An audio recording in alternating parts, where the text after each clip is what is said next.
Welcome to CSIS Online. The way we bring you events is changing, but we'll still present live analysis and award-winning digital media from our Dracopolis Ideas Lab. All on your time, live or on demand. This is CSIS Online.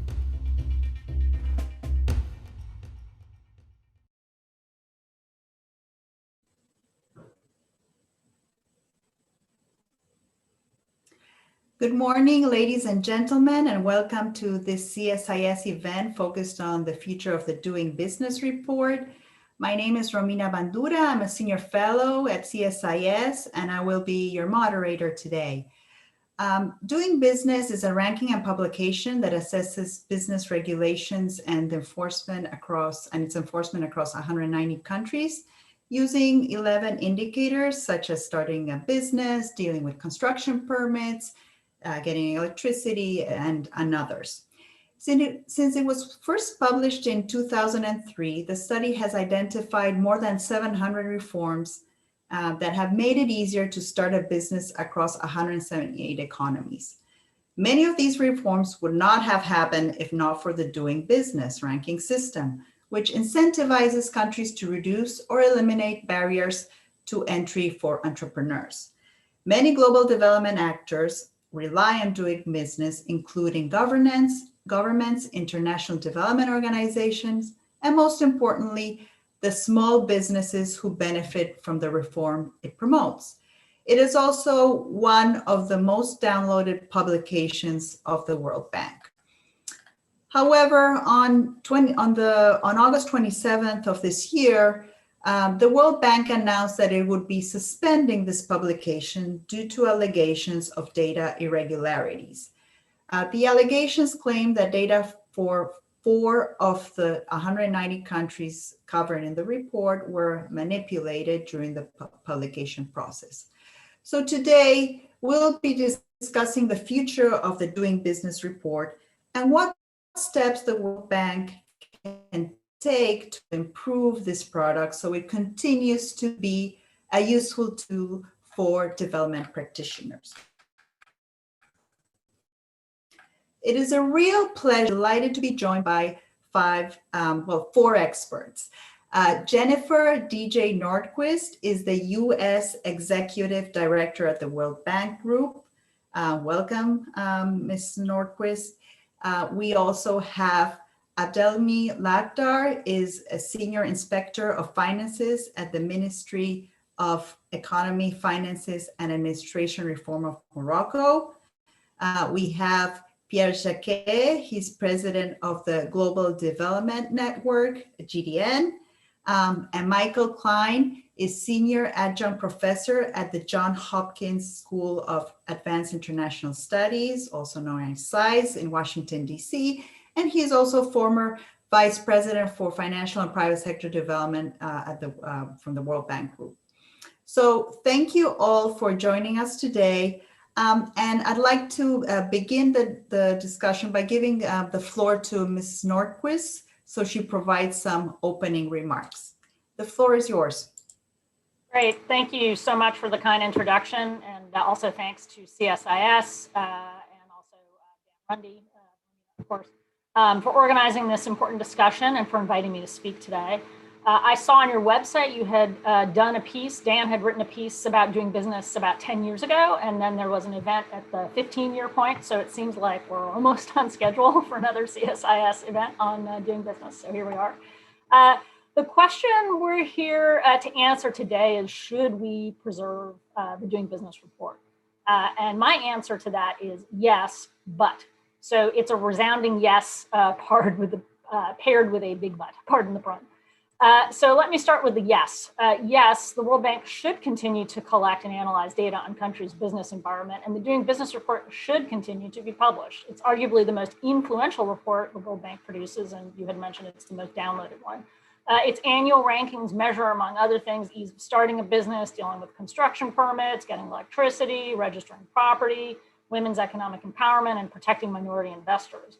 Governments, including the US government, and that's the Millennium Challenge Corporation as well as AID, along with private sector participants, eagerly anticipate and closely watch these rankings to make determinations about investments and aid dispersals.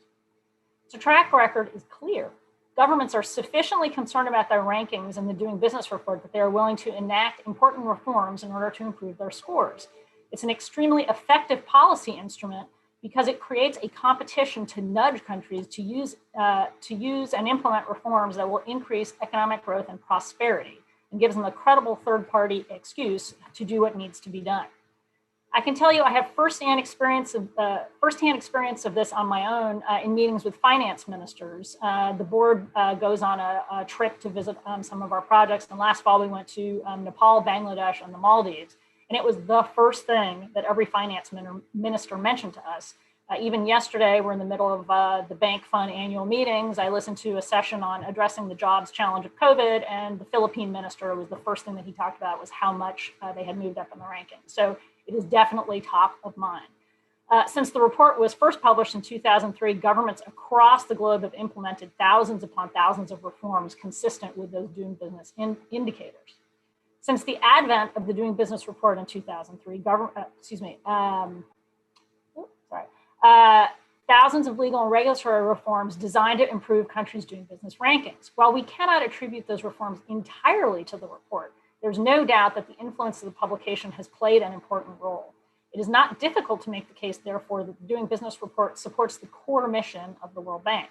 Specifically, by encouraging countries to improve their legal and regulatory frameworks for starting and maintaining a business, the World Bank is enabling greater flows of capital into emerging markets and developing economies, therefore supporting economic development and alleviating poverty. That's the best way to get long-term economic growth, creating, enabling, and supporting the private sector. And again, the private sector are the job creators. And the best way out of poverty is, of course, a job. There's a lot of academic literature on that, at least in the United States. Now comes my but. Not my but, the but. The fact that the Doing Business report is as influential as it makes it a target for malicious actors seeking to game the system or outright cheat in order to improve their scores. The recent disclosure of data irregularities and the postponement of this year's report is an existential threat to doing business because the disclosures undermine the most important attribute of this report, its credibility. And there's also really no competition for this report. I looked. It is really the only indicator of its kind. A number of prominent voices have called for terminating the report. Some of these concerns come from longstanding critics who voiced legitimate questions about the methodology of the rankings or about particular indicators that they don't like, and some of those critiques are political in nature, unfortunately. Others are from actors who do not like the report because it reflects poorly on certain governments, like their own.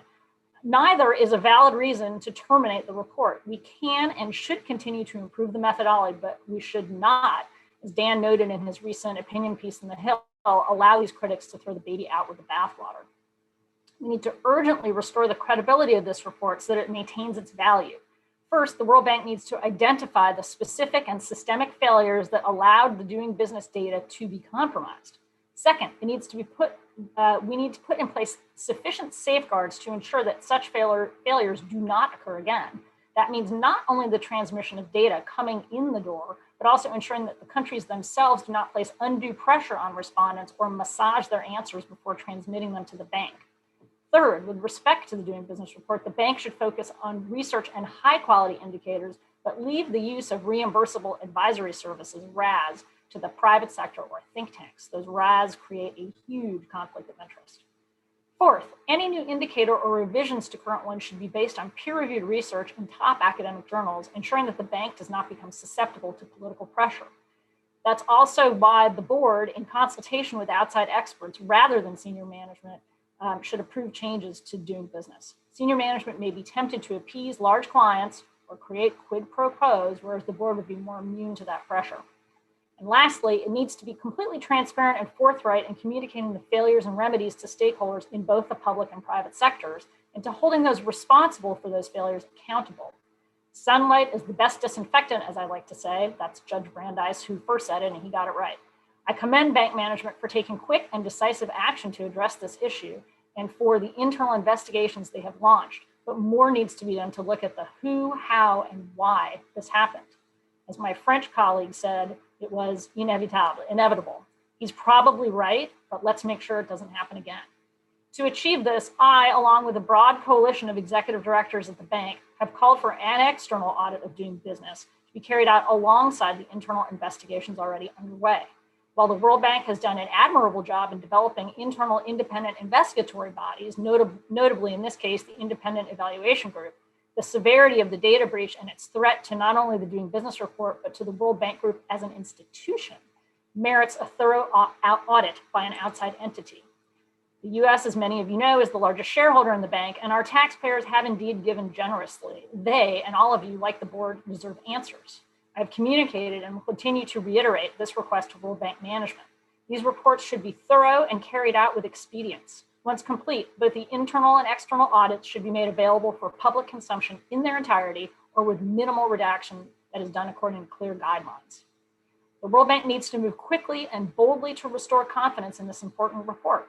I'm committed to ensuring that the Doing Business report continues to be a useful and powerful tool for bolstering economic growth and alleviating the plight of poverty.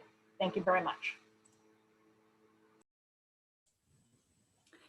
Thank you very much, Mrs. Nordquist, for your remarks and for your insights, which will help to make the product stronger in the future. And now we're going to turn into the discussion.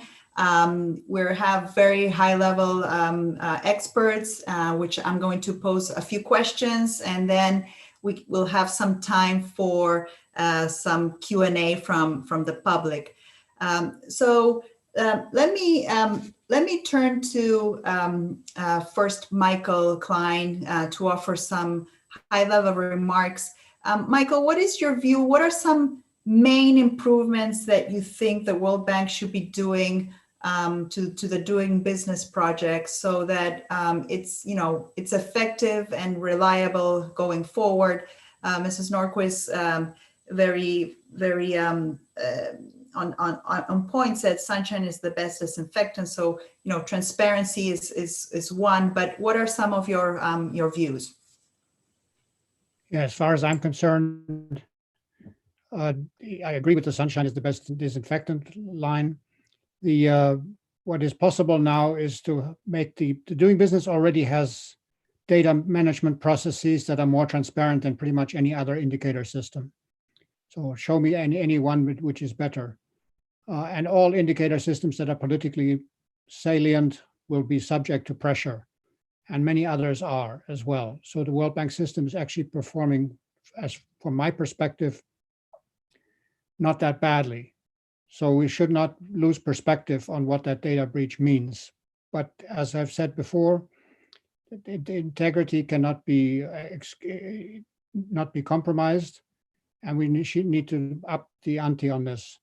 And the reason and the way to do so would be to use modern technology like GitHub or GitLab type technologies to make it even more public than it already is, in who makes changes to the data, who approves them, et cetera, so that there can be outside scrutiny, the sunlight that disinfects. And I think that's the fundamental thing that can be done about data integrity. And the other thing about data integrity in any organization, we have to recognize where politics play, there is pressure, and that pressure needs to be managed. So the management of the World Bank is called upon to put in place internal systems that make it robust, that staff is protected when they bring out the data. That's to the methodology issues are different. Methodology issues are coming up again because of the data integrity debate. So they have been around since the beginning of Doing Business. They will be debated until as long as it lasts, until we find a better data system. For the moment, as Mrs. Nordquist said, it's unique. But that is something which we can discuss a little bit later. So the thing that has to be done now is more sunlight and using cloud-based systems with more open access features. Thank you, Michael. I'd like to hear the perspective from Mr. Jacquet, your network. What are some of the asks that your partners are not pressuring, but trying to change in Doing Business so it's a useful tool? Well, thanks a lot. First of all, I speak in my own name. I'm not representing a network, but obviously I've heard many appreciations of the Doing Business initiative. And first of all, I'd like to really underline what Michael also suggested, which is the fact that this whole incident is a tribute to the visibility and relevance of doing business. If that was irrelevant, there wouldn't be such an attempt to manipulate data. So what we are doing basically is discussing about something that is bound to happen on any data initiative that is useful, because that attracts attention and that creates incentives to look good, to have good data, and when they're not good enough, there is incentive to manipulate. So I fully agree with Michael that the integrity of data is a major thing to work on right now. And I'd like to really emphasize the fact that there are two very different dimensions in doing business. One is the positive dimension, observing, creating a data set, and it's a very useful data set because it documents the economics, the microeconomics of economic performance. And it's a very good complement to GDP, which look at the macroeconomic structure. And we didn't have microeconomic data, and now we do. So that's really useful. But there is a second dimension, which is normative. And the second we start interpreting data, we are into normative judgment and we are into politics. So we need to really work on these two separate dimensions. First, safeguard, guarantee the integrity of data. And second, understand that any data of any quality will lead to debate, will lead to interpretation, will lead to politics, and this is fine. I mean, I think this is part of life, and it's even necessary for local ownership of the data. You need to have this debate, but it's better to have a debate and judgment based on sound data than to have judgment based on alternative facts. And that's, I think, what is a major role of doing business is. For me, the rankings have been useful because they have attracted a lot of attention, a lot of political pressure, but maybe the ranking embodies standards, embodies a normative judgment about best practices, what is good, and that sometimes alienates some countries and some observers and some users of the data set. So I think we should think about whether there are alternatives to ranking. It's probably not easy. In my view, there should be more investment into organizing regional and national debates around the data set, or proposing maybe ranking that can be done by the users automatically on the website with different weights, so that the normative aspect of the ranking disappears. And that's something that might be developed over time on the doing business. Now that it has reached maturity, maybe we don't need as much as we did in the past, the ranking system, or maybe it can be spaced over time, so that we really, instead of seeing the ranking as an objective, we see it as an instrument to promote useful debate and reform-oriented debate in the countries. Let me stop here at this stage. Thank you, Mr. Jacquet. It's a very important point that you make about the rankings. I'd like to now turn to Mr. Lakhdar. I mean, Mr. Jacquet mentioned, the informative piece and the normative piece. How do you in Morocco use the doing business? What do you think about rankings? Should we do away with rankings? Should we maybe go into, maybe a traffic light system, green, red, and orange, or, like the Human Development Report does, classify into tiers? What are your thoughts?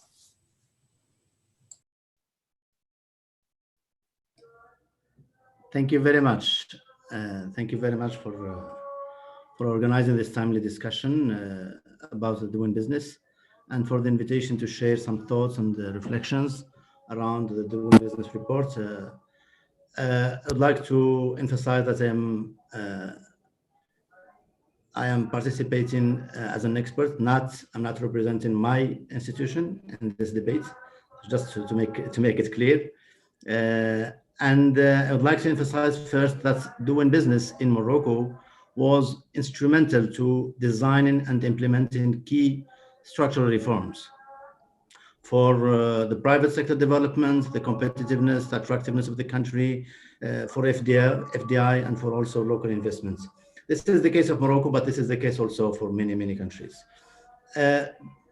Doing business provides an overview, a global overview of all what happens, the reforms happening across the world, and the lack of reforms or the limitations of reforms domestically.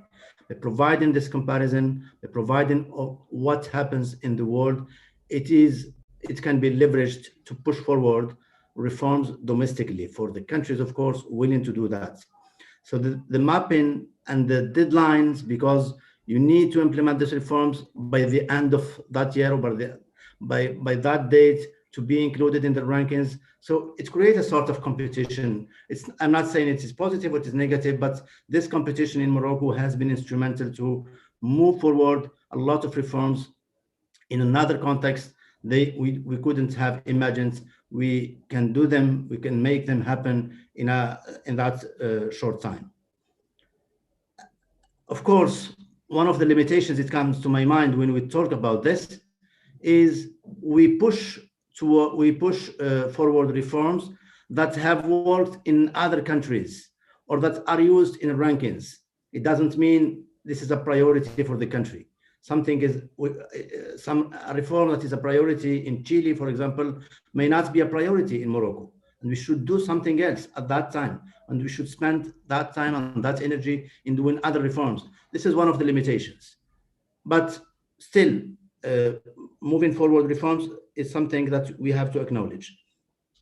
And the World Bank pushed its work beyond ranking countries by showing the best practices, showing what the doing business world champions do and put in place in terms of designing and implementing reforms, and what is the process of consultation that happens in the country. And many countries have put in place what we call the delivery units around doing business, ranking, and the reforms around the doing business. But many countries extended this delivery units beyond doing business. So they are using this delivery units as a leverage to push forward other reforms beyond the doing business. So this is a positive externality that we need to acknowledge for doing business. And of course, this is the positive side and we have to acknowledge it. And of course, I agree with you that doing business should continue. And of course, we should reassure countries and reassure the stakeholders about the data, the quality of the data, the soundness of the data, and also the doing business. We have to admit that it's not enough. Of course, it's not enough. There is no other report that is perfect, that is comprehensive of all, that captures all what happens in terms of reforming the economy and capturing the economic and social development of the country. So it's better, of course, to use it in conjunction with other surveys and with other rankings. In Morocco, we put in place the Nordquist survey, which is more practical. It doesn't mean that it should take place instead of other doing business, but it's something that complements and that gives the view of the firm, not only the view of the law, of the rule, and of the law firm, whether the law is applied or it's not applied. It's the view of the firm, and many times the constraints that are facing firms are not the same that come out of the doing business. So this, of course, it takes too much time to put in place and to run an enterprise survey, sometimes 4, 5 to 6 years. So the results are not on a yearly basis, but it's something that is complementary and that gives another view that should strengthen and or correct or place other priorities beyond the ones mentioned by doing business. And finally, if you allow me, doing business are focused on what happens in the capitals. So here in Morocco, it's Casablanca. Of course, in other countries, in the big countries, we may choose 2 cities, but in general, it is 1. So it doesn't capture the whole dynamic happening in the country. And so often we have a lot of inequalities and a lot of differences between regions, between cities. So we need to be careful about how to use doing business and how to interpret the data and the ranking of a country. Of course, other reports should be used in conjunction with the doing business report, whether the World Economic Forum or whether other reports of the World Bank, like the Women in Business Law or the Gender in the Economy or about human capital. Those are reports, good reports that can complement positively the doing business, which in my view should continue, should be strengthened. But more importantly, we have an issue right now. There is a data issue. The World Bank, it's better for the World Bank to be transparent with the stakeholders, to mention what is happening, to make clear and public the audit results, and also the actions taken to correct, because this report need to continue to inspire countries and reforms in the countries, and the countries need to trust this report. And again, there is nothing perfect. This is something great that has been constructed, and we have accumulated a great and very important experience reforming and using this report. We should continue this way. Thank you. Thank you very much, Mr. Lakhdar. I wanted to touch upon one topic that you mentioned is, the scope of the doing business and, other factors and other, data sets that you use. This is a question to all of you. Do you think the scope of doing business is too narrow? Should it be, are we ignoring other socioeconomic factors such as healthcare, workers' rights, environmental regulations, adaptation and mitigation to climate change, which are, also change, the environment for the private sector? What is your view on the scope? May I? Yeah, some years back, this is one of the perennial discussions around doing business. So at one point, the board, we presented, this was a decade ago, when I was still at the World Bank, we presented to the World Bank's board what it would look like to enhance doing business to be a full investor attractiveness index. We had all the other things: healthcare, education, infrastructure, quality, macroeconomics, et cetera, et cetera. So it would be augmenting the doing business reports with data that are not generated in the World Bank doing business process, but are taken from somewhere else, like the World Economic Forum databases that are available or that underlie the World Economic Forum. And at the time, the board's basic message back was, that is something, like Mr. Lakhdar says, everybody can do. They can look at two reports together rather than creating another synthetic report at the World Bank. Let's focus the World Bank effort on that adds new, interesting, and useful data, which would be used doing business. So that's point number one. Point number two is, if there is an identified need for or desire to have other data that capture, as you said, Romina, for example, protection of the environment, regulation that protect the environment or workers' protection, etc. And if that is not covered by some existing indicators, then let's have a new indicator. Let's not merge everything. So, and then that gives more scope for research then to see whether countries that have made the business environment easily tractable through doing business type reform, whether they are actually performing well on environmental protection as well, or on worker protection. So, for example, once upon a time, we had discussions with the ILO about the employing workers data set that is also part of the Doing Business project overall, but not currently included in the overall rankings. And that's an indicator about labor market flexibility, but it doesn't capture the protections and the value of protections.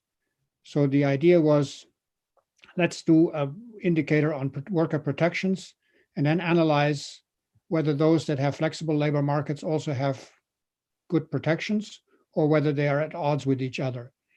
And I'll conclude by saying this is inspired by the experience in the OECD countries, Denmark in particular, with flexicurity, as it's called, which combines security protections for labor at the same time having a flexible labor market.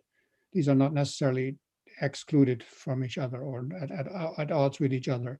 But we're not going to get at this by including everything in one indicators, but by having extra indicators and cutting down on the methodology changes in doing business.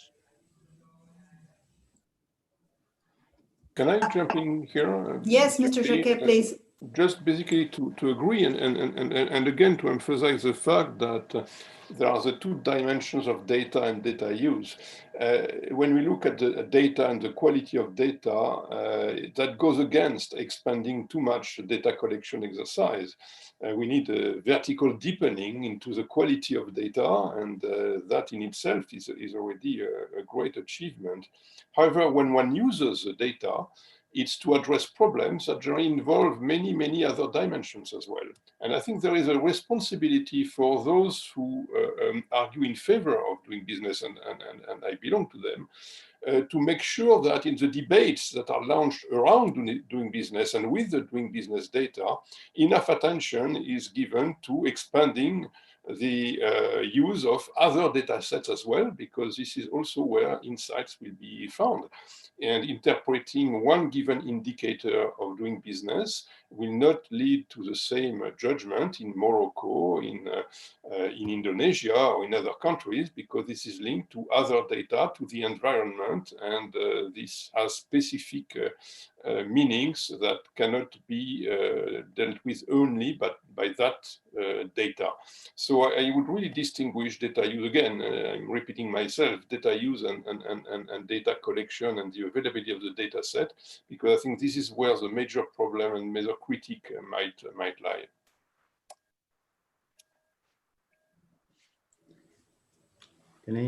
Mr. Lakhdar, do you want to comment on the scope? Yeah.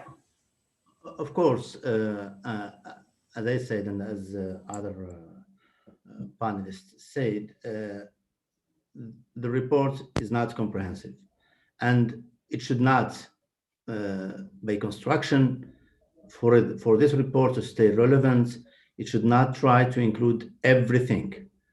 Even the stability of the scope will not be assured. The comparison across time, I remember a few years ago, the World Bank added some or corrected some methodologies and added some indicators and came back to correct the former ranking. So this of course, this creates lack of visibility, and it could also create lack of trust. We need to be consistent, and we need to admit that this report could not be comprehensive. Of course, there are some limitations. Land access, for example, when we do some surveys and when we do some analysis of the major constraints to growth and to competitiveness, to investments in Morocco or in other countries, for example, land access and land cost is something that is raised by firms. Corruption also. So those are justice also. But those are things they may not be captured by the doing business reports. But let us admit this report with its limitations. This is important. The World Bank needs to be transparent with stakeholders that this report is not perfect.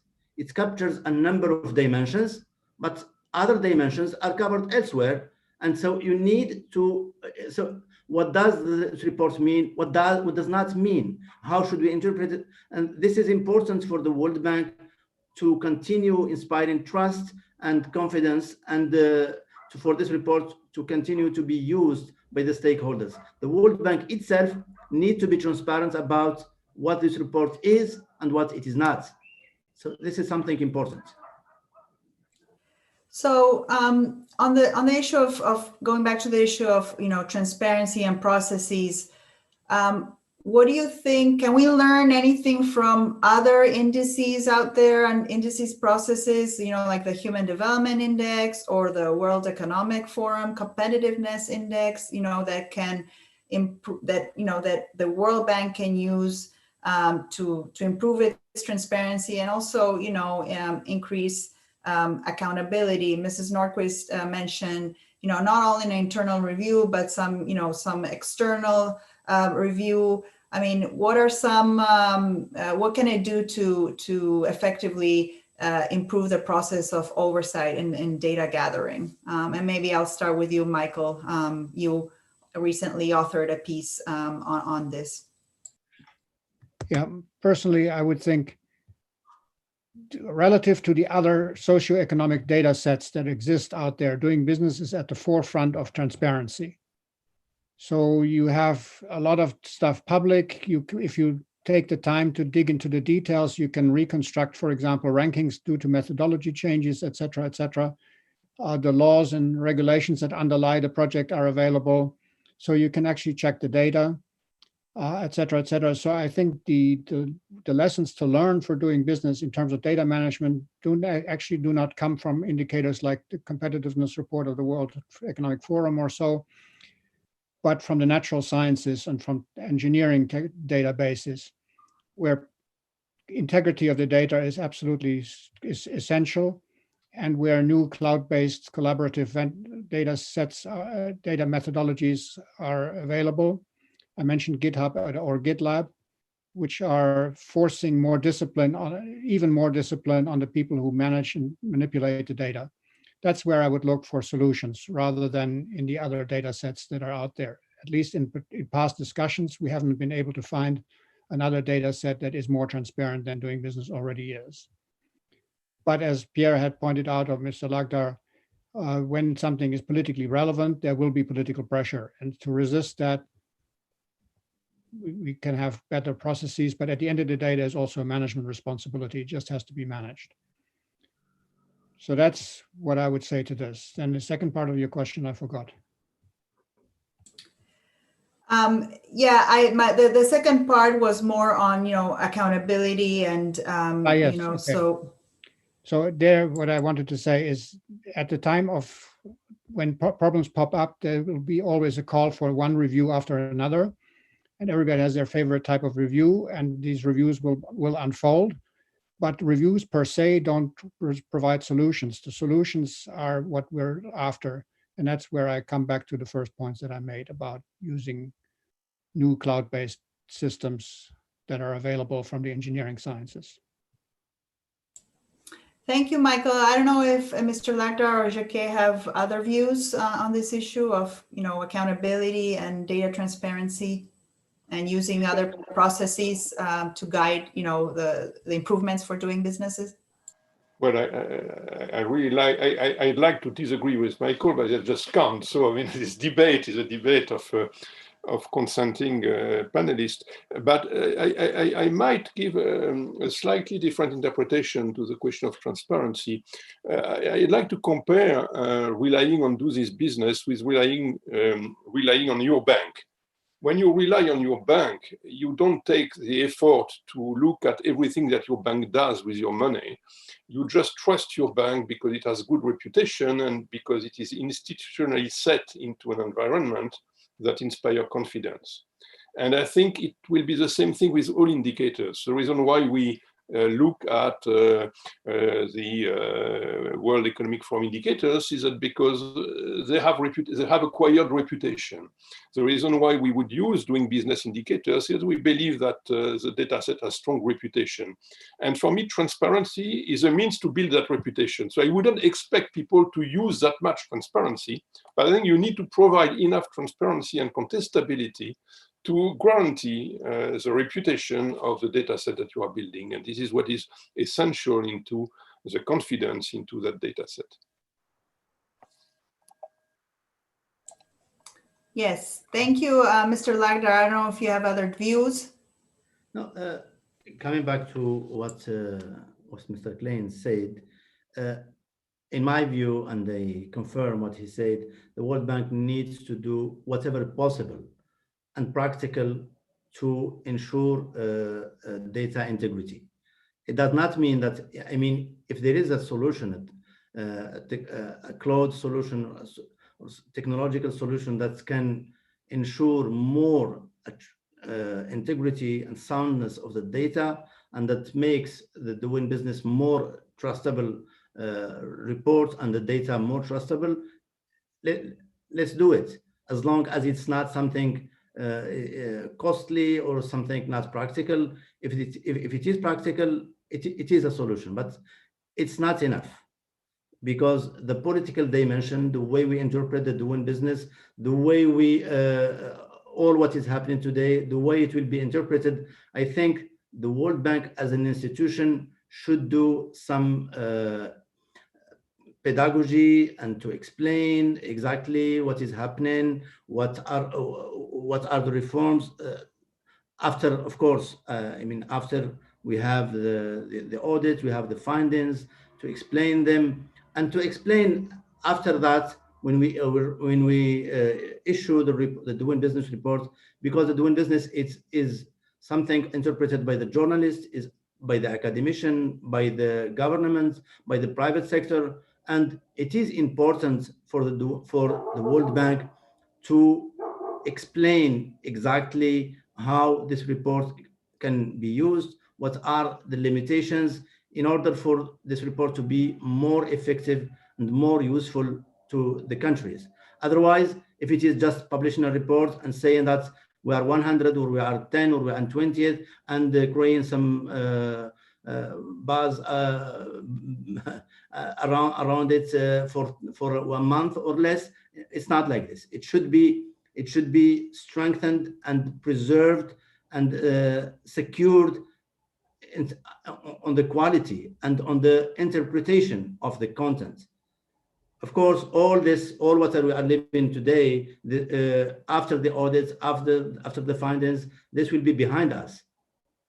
But we need an effort of communication to explain exactly what happened, what we are putting in place to do things better, and to explain transparently what this report is used for and what it could not be used for. Thank you.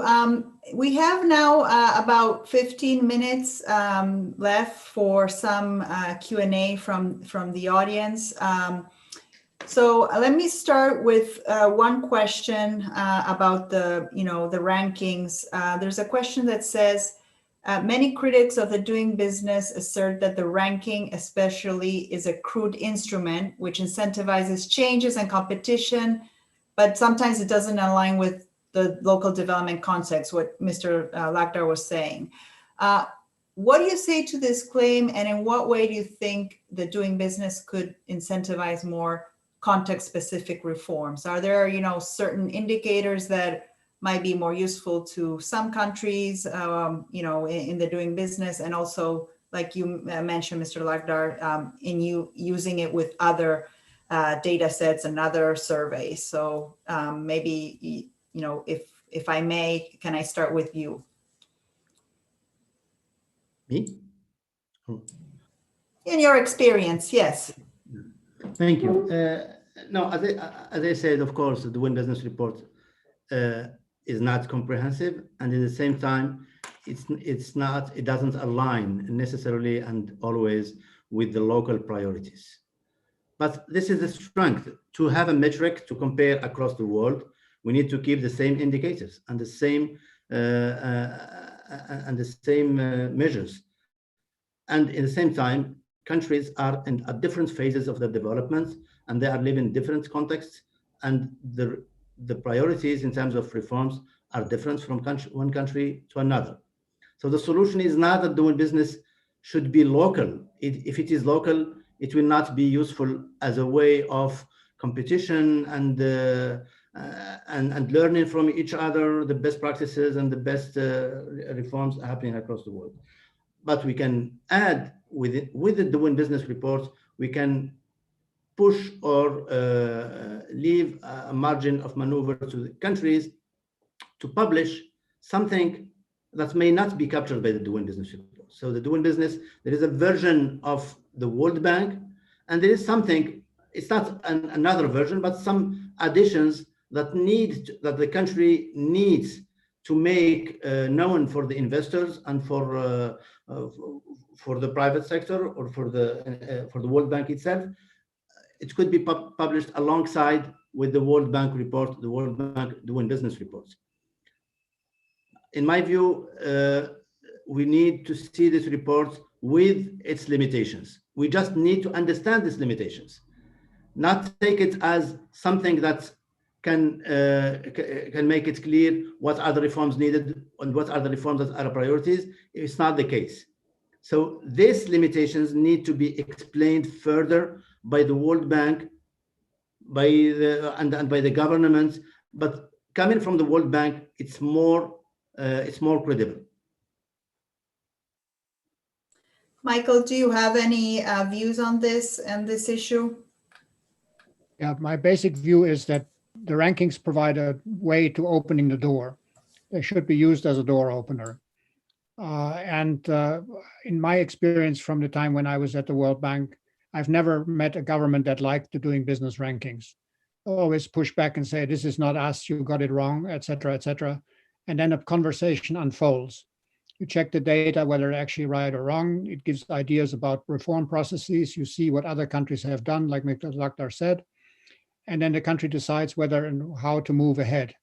And typically the discussion broadens beyond doing business because things hang together in the country in a way that doing business doesn't capture. So I think using the rankings as a door opener is very important, but then it has to be sensibly managed. And I don't see fundamentally that that is not taking place. I think it is actually typically by the natural forces of resistance to whatever other people say about you. Countries don't just follow what doing business says. At the same time, let me just point out one very broad thing. These days, when we talk about viable economic systems, we no longer have the big challenge of comparing centrally planned systems and capitalism and the choices between them, but it's all about varieties of capitalism. So whether it's US-style capitalism or the Scandinavian welfare states or the Chinese more government-influenced economy, all of them have a remarkable policy consensus that what doing business captures, brings prominence to, is actually relevant to all of these different types of economies. So it's remarkable how much policy consensus there is actually about the direction that doing business in the broad recommends. Thank you, Michael. Mr. Jacquet, I don't know if you want to comment. We have also another question on indicators. So there's a question that one of the participants asked, which indicators tend to be the most controversial? Are there any indicators that should not be included, and that it would improve the report somehow? So I know, Michael, you mentioned the flexibility, the labor market flexibility, one that was taken out, but are there any, or maybe Mr. Lakhdar, you can comment, are there any indicators that are, always a pain, for you, and you're like, oh, I wish it wasn't there, or maybe not for reform purposes, but also maybe, for the data behind it. No, there is one indicator that comes to my mind, not as something controversial, but something confusing. When it reads, for example, access to finance, access to credit, it's confusing. In Morocco, we put in place a lot of reforms for the financial sector. Firms have access to finance, and it is something that it's not very well understood by the firms and by the government why Morocco was very badly ranked in this indicator. After, of course, the ones who handle the doing business and are in the dialogue with the World Bank understand. They understand what's behind the access to finance, the registry of mortgages, and all the reforms linked to this indicator. But it's not the reform of the financial sector. It is a specific legal reform that's needed to happen and which was delayed. So sometimes the name of the indicator may be confusing. So better to make it more speaking and clear to the audiences. Michael, do you have any stories or historical observations at your time in the World Bank? Were there any indicators that were, more painful or, that gave you more headaches than others? Yeah, more headaches than others. I mentioned the labor indicators, but having headaches in this context is not necessarily a bad thing. So things that there's the balance to be struck. If the indicator doesn't say something if the indicator says something that everybody just agrees with oh yeah, we totally agree with everything, then it's probably a useless indicator. If an indicator says something that everybody says is absolutely ridiculous, then it's a bad indicator. But we have to have some balance here, which stimulates the creative juices of countries to look at their business environment and see what makes sense in the context of the country for them, taking into account other data sets. So at the moment, the one indicator that pops up in these discussions again and again is the tax indicator. And so because some people read it as saying, if you have zero taxes, you are a perfect country according to doing business. There are two responses to that. One, the way the indicator is currently run, it has a lower bound on taxation.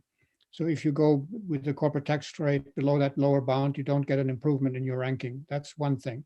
The other thing is that de facto, given the high rates of taxation that we have observed in the world, countries that have typically reduced their marginal corporate tax rates have actually expanded tax collection because they broadened the tax base at the same time. So the indicator may have had given rise to theoretical concerns, but in practice, it did give the right direction for most countries. Thank you. I have just one last question to all of you. I think it's a pretty provocative question.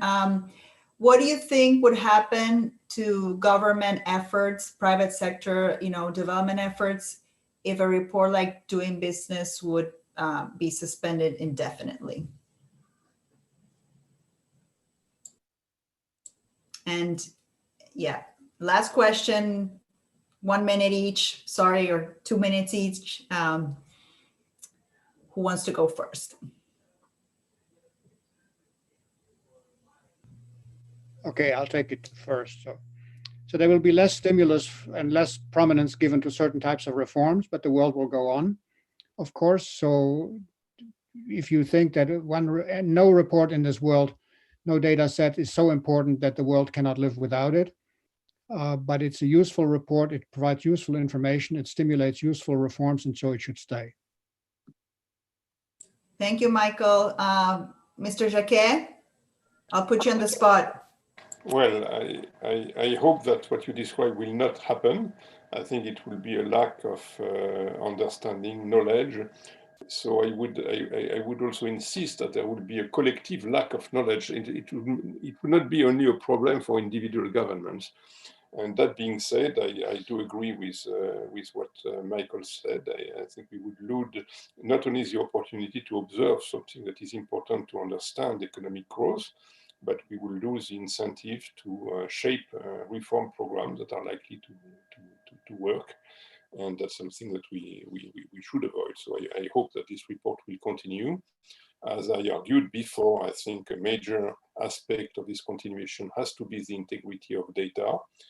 And I would react to the earlier discussion by saying that for me, what is important is not as much any specific indicator, but it is the way they are analyzed, they are discussed, because this is how reforms happen in democracy. You need deliberation, you need discussion, you need critique, you need reform, and this is the politics of reform.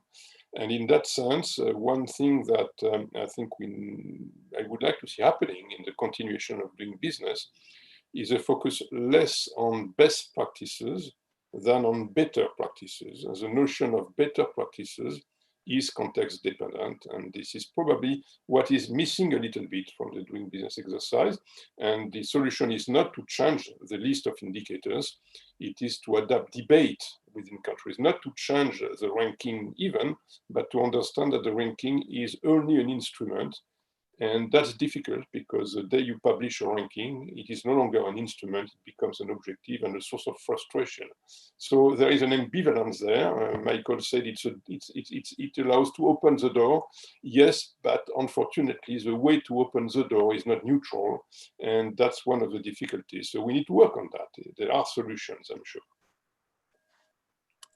Thank you, Mr. Jacquet. Mr. Lakhdar, last words. I agree with Mr. Jacquet and Mr. Klein that this report should not go away. This report should continue. Of course, if suspended indefinitely, it is, in my view, the worst case scenario, because the government and the private sector will not only lose trust in the World Bank or in this report, but maybe in other reports. If the Doing Business report does not inspire credibility and trust, why should other reports? What about other reports? So this is at the forefront of all the reports that are published by international institutions, and it is used to anchor local reforms. And there are other reports that are used the same way, but maybe in a less extent. But if we lose faith and trust in these reports, we may be losing faith and trust in different reports and institutions, and which would be a big loss, and we will lose incentives, as it has been said. So it's better to work on correcting what needs to be corrected, communicating, improving, and moving forward, better than, of course, throwing away or suspending indefinitely. So with that last phrase, let's move on and let's improve the doing business. It's, as it was mentioned repeatedly, it's a tool, but it's a very important tool. And so let's, work on these data, transparency, processes, and accountability. And with that, I want to thank all of the participants that joined, and the speakers, this distinguished panel, for joining me today in this conversation. And I hope many of you join us for future conversations. So thanks again, and have a great day, everybody. Thank you very much. Thank you. All the best. All of Thank you.